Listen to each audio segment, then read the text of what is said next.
Join us on a journey across the Platte Prairie, where the land is as vast as the sky, and the stories are as rich as the soil. Meet Tanya, a resilient North Dakotan who left her homeland of Ukraine with her husband and moved here in 2014.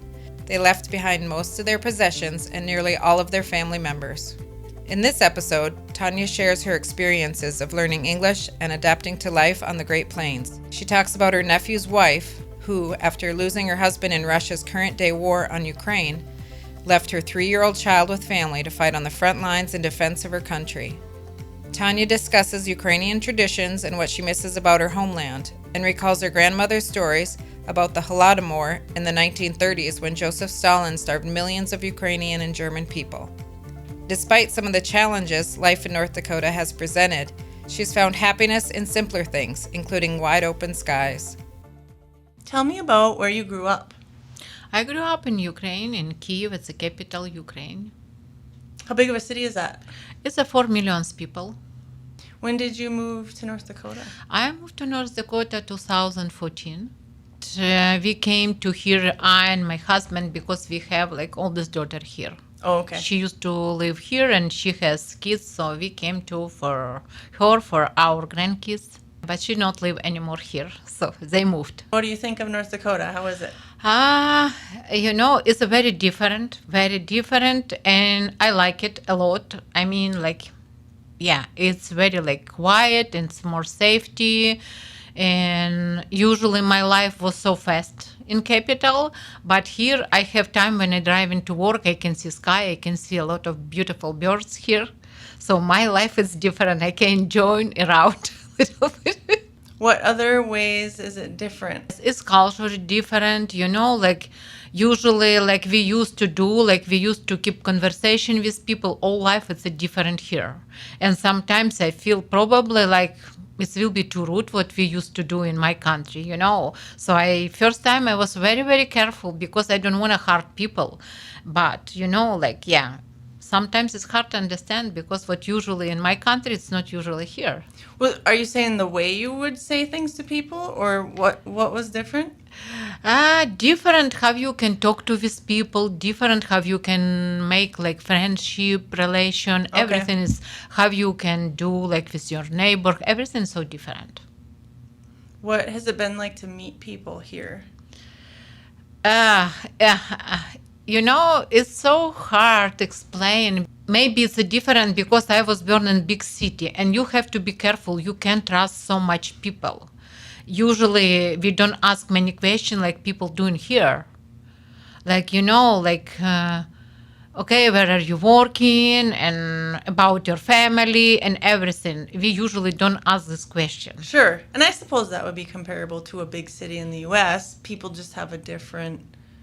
Yeah. They've got kind of defenses up, maybe. Maybe because we wanted to feel more safety. We don't want to tell more information about, maybe. Right. And it's so fun was when I went to store and many cashier asking you, what is your plan for weekend? What are you going to do? And I just shocked because, I wasn't ready to say something. I didn't expect in this question because I feel your business to just sell for me. Sorry. And every time I feel just I was confused because, I really not ready to talk about. Yeah, it's their way of being friendly or whatever, but you're why are you asking me And this? I was just stopped because, I really don't know what to say. I don't want it to be rude, but I really don't want to talk about what they asked me. So Right. Yeah, I get that. It's so feeling. much different, yeah. When did you learn English? Have you spoken English your whole No, I life? didn't. I was starting to learn English here when I came to here. I used to, in my school, I was learning basic French, and I never learned English. I was starting here 2014, yes. I could say my husband and me, we usually very easy to get up and do something. We never thought how hard it could be. And then when you have no choice. You just have to do it what you're doing. It was very hard because I was learning many, many words, but I have no idea how to build in expression, how it sounds, and what does that mean if you put a few words together. First year it was very stressful, very hard. Do you speak other languages? Yeah, I can speak Ukrainian, Russian, and English. Yeah, I grew in Russian language because when you say Ukraine was part Soviet Union, everybody have to speak Russian. We couldn't learn in Ukrainian. My kids was graduate Russian school. You still have family in Ukraine? Yeah, I do. I have family in Ukraine. My mom, my youngest daughter, grandson, and my husband, he's Ukrainian too. So all his relatives in Ukraine. How often do you get to communicate with them? Every year. We went to visit and every year and every day on the phone, of course, yes. How are they doing? Not bad. Yeah. Yeah, capital is better, like another city, yeah. And usually city which is border with Russia, it's much worse, but capital is not bad. So when you were in Ukraine, did you work here as a stylist? Did you do that there? Yes, I used to work in Ukraine. Yes, I was graduate like Ukrainian hair school. Then when I came to here, like Ukrainian diploma, not working here, so it was double education. I went to hair school here. So I went to hair school for 4 months, and I done test here, and I get my like license. Yeah, so yeah. Sure. Yeah, I was surprised because like, I feel like, okay, I'm not like doctor, probably like, okay, like, yeah. Did your husband have a similar experience? It's very hard. He not able to do what he used to do in Ukraine because it's like different. Yeah, everything. Like he used to do like car mechanic. But here you have to use computer a lot, and he's not very familiar with computer. And also when he came to here, he couldn't speak English and read and everything. So which is making like, yeah. Then you have to look for something else, like using like your different skills for something. Right. I love my job a lot. It was my dream. I used to cut my dolly when I was child, and I told my husband, if I will not to do hair, I will leave it. I'm not going to stay here. When I started in like hair school, my English was so bad. But I know I have no more time. I have to start in, and I feel if I will not able to do test, you can repeat many times as needed.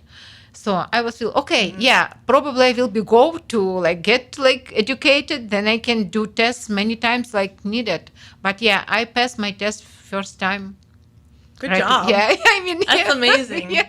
When I went to hair school, it helps me a lot because like first month I have headache. I was just very, very upset because I was tired all the day, like I nothing. I feel like my English much worse now. Then it's slowly like placing right place and starting to slowly work. And I could say it's helped me a lot. The first time when like I graduate and I get my license, I started to work. It took me 6 months to be like communicated better with your people because it's different. It's really different, like customer in Ukraine and here all rules are different, and it took me a while to understand and like so. And does it ever feel like home here in a way that it was in Ukraine? I feel usually like people who came to here youngest people, they much better doing. They just like take all your life what you have it. But my memory, everything, still I miss like sometimes for my birthday I want my favorite piece of cake.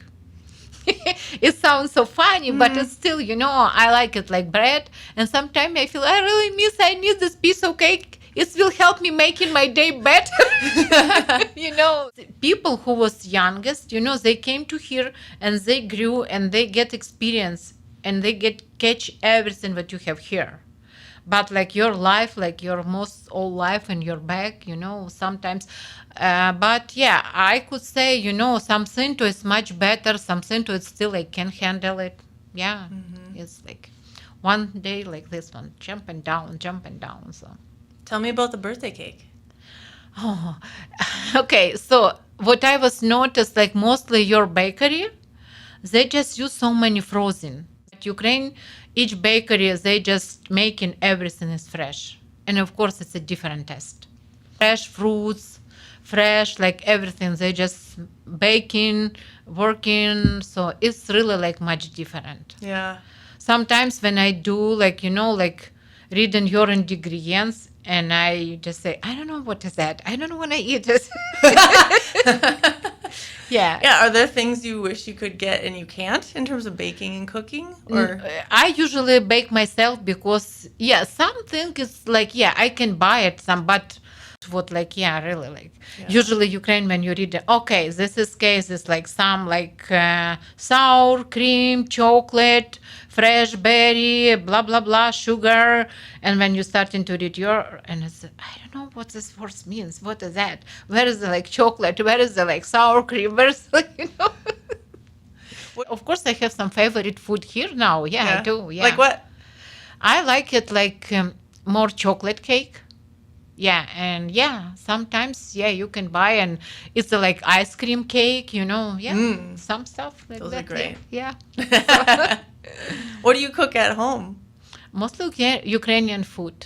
Yeah, usually like we cooked like a lot of soup, a lot of vegetables, and it's a different kind of meat. What like your meat, you just like you can grill it or just little bit, but Ukrainian food, usually we bake. It should be how do you go, like all done. It should be all done, not like medium rare Right, no or pink like in the middle? No, it's usually should be like all done. You can bake it. You can put some like flavor, something to like and it's usually like you can bake in like 3 hours and meat just like soft, juice, like So it's a little bit different. Yeah. Yeah. When you were a kid or as an adult living in Ukraine, foods that were traditions at Christmas or things like that? Are there things that stand out for you? Probably it depends what part Ukraine you was born. Like probably like big city, young generations, they don't follow in a lot like traditional. But yes, my grandma, she used to cook like for like Christmas, like it should be like 7 dishes on the table, and it should be like fish, meat, vegetables. And she was following very close this tradition. And first what she was saying, we can't touch food until like star will be on the sky. So when I was looking at window, Grandma, star is here. No, it should be over there. Grandma, I'm hungry. No, we have to wait for star. That sounds like it would be late in the day. Usually it's like coming, Jesus is here. So when Jesus is come, you can start your food. But I feel like young generation don't follow in this old tradition. Maybe some like area Ukrainian, maybe they do. And I could say probably like each area Ukraine so different. It depends. Like, sure. Just like the U.S.? Yeah. Like, each your state, I could say, probably it's like that. Yeah. Did you have Santa Claus?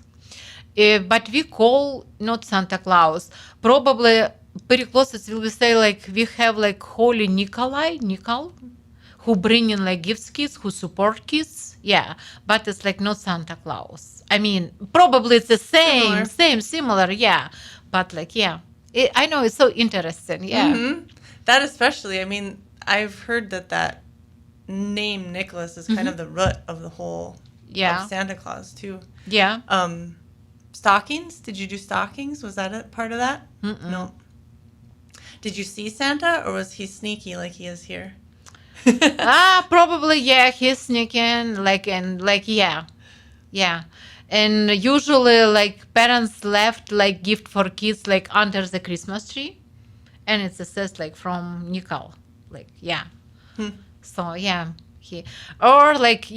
used to order few times like Ded Moroz, maybe you hear also, but I feel like Ded Moroz is from Russia. It's like your Santa Claus, and he wear like same clothes, everything. And we order a few times for kids. You can pay money, you can order gifts, and he came to your house. And of course, it's a fun because when kids just try to touch his beard, everything say he's not real. Of course not. We did like few times order for kids. Like interesting, the outfit is the same. Who came up with the outfit? That's funny. So I have heard that there are quite a few people who have moved to Bismarck and North Dakota from Ukraine just in the last year. Have you met any of those people? Oh, I know. Okay, I'm still like very friendly with Leah. She's working like global yet. Yeah, she just like helped with immigrant, and she was doing her hair, and she was saying me, we have like a lot of Ukrainian came to here for last year. It's a lot. And I met some of these too. They came to here and like, yeah. And she was saying, I try to learn in Ukrainian now because like mostly immigrants is from Ukraine. Is she the one with Global Neighbors? Yes, yes. Okay. Met her in like college when I was like learning English.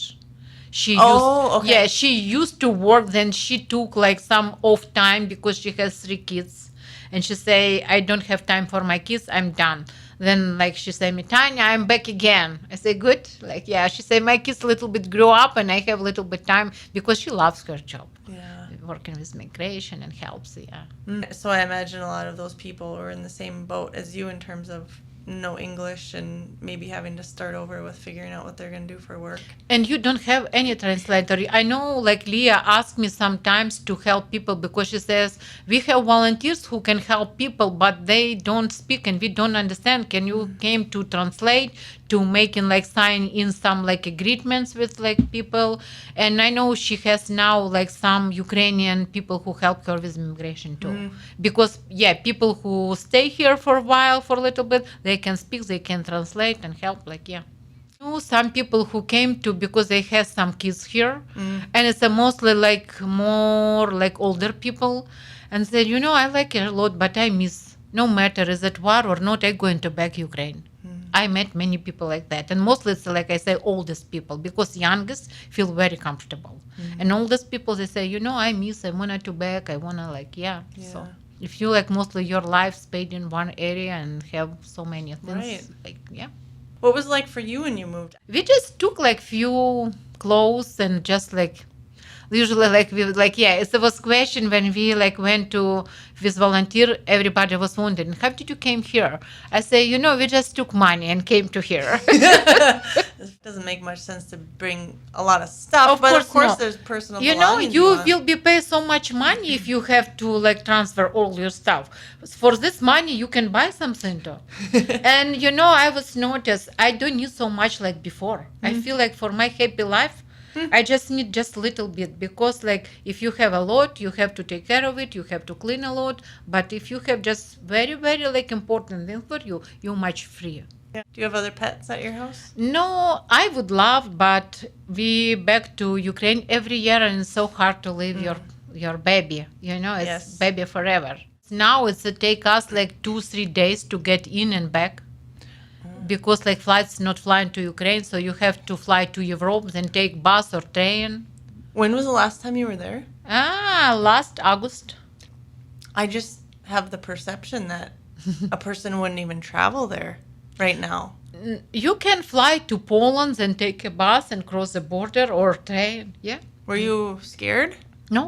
But look at this way, how many people die in car accident every year, every time? I could say, like Kyiv is not, it's more safety area. Of course, like, and my family is still over there. If something to have to happen, it will no matter where you are. Yeah. It just depends, like, Right. I'm looking for like all stuff, like if it's supposed to be, it will be no matter where you are. I mean, yeah. And Kyiv not too dangerous, like I say. You talk about traveling to Kyiv. Do you know people, I guess, in that area or anywhere who are involved in the war? Oh or yeah, Ukraine? like some of my relatives in military, and we have a lot of friends who is fighting, and mostly it's a different. Like you have, I don't know how to say correctly because like I could say like professional military. It's a people job who get money, but Okay. Ukrainian, yes, they also like government pay money, but it's like okay, like my nephew, my husband. Like she is fighting now, but she never used to be military. And she just 28 years old. She left her 3 years old daughter for her dad, and she went to protect Ukraine. Her husband first went, and he was killed. And then she followed into him. And it's a many Ukrainian artists, Ukrainian singer, Ukrainian sportsmen, very famous. It's already a lot of was killed by Russia. Everybody protect, and we didn't have before, like now it's like 7,000 women. They never used to be like military or fight. They're fighting now. So I mean, and many our friends, they were starting 2014. Then war was a little bit like slow, and when it's like starting over again, they went to fight again. Yeah, we do have many, many like friends who's fighting. They never used to be military. They just took some courses. They just learning because like Russia is 145 millions. Ukraine it's only 40 millions. It's a very, very different. I feel like it's not even fight. Yeah, we do, and we keep in touch with many friends. So yeah, that woman you were talking about, the one who has a young child, what kind of communication does she able to talk to people, or what is her living situation? Oh, do you mean like nephew, my husband? Yeah, is that who you said? Yeah. The wife is. Yes. She can call home. She can visit in once a while for short time home, her baby. Last time she was in Kiev 2 weeks back. She came to get new like group of soldier who was like taking courses, and she took them. She was 2 days home. Wow. And back to fight again. Yeah, because it's like probably like I could say like 6-7 hours from Kiev where she's fighting. Oh. Yeah. It's like Donetsk, Donbass, if you hear. It's the area where it's like much harder battle now. Yeah, I'm just shocked because she's very thin. She's very tiny girl. Yeah. Yeah, so I wonder what exactly she's doing. That's hard to even imagine. Yeah, because like, she was educated and better. Now she has some experience. She's doing very well. Good job. I'm just like very impressive because I feel I never can do what she's doing. Yeah. Yeah, and grateful for the people who are willing to do it, right? I mean, Yes. what would be happening if those people didn't exist? Yeah. It's That's so sad amazing. because he lost her husband and like, but yeah. Yeah, so young, but mostly like young people, like it's so sad, but yeah, it is what it is. It's life, yeah. Ukraine just would you like to be freedom. We don't want it to be like under the Russia, and we have to like fight for our freedom, to save our land, and like I just watched the movie Mr. Jones. Have you seen that? It's maybe 4 years old, and it's about the famine in the 30s in Ukraine. Okay. It's very eye-opening, but I was reading about how some of the people who did the research around the story, because it's about a real man who is a reporter, talked about how all of the things that have historically happened in that region of the world being part of the reason and part of what's like bolstering current day Ukrainians in wanting to protect and defend their country. Like there's been so many things that have happened through history that it has instilled pride and other feelings that, like this woman, makes her want to go to the front lines and do this. I'm learning with all my people like history Ukrainian, because I feel like many years when we used to be like part Russia, we wasn't able to learn like true story about Ukraine, and now it's more and more open. Many like stories what's going on. I'm just know right now because I know my grandma told me a lot, but it was hard to believe it. And like now I'm glad because like it's more and more opening, and like all world can know truth. Right. Yeah, so your grandma, I mean, she probably experienced that in the 30s. Would that be about her? Like Russia took all food and people was die. Yes. Wow. Yes. Many kids was die, and she was telling they used to eat like cat and dog because they was not able to survive.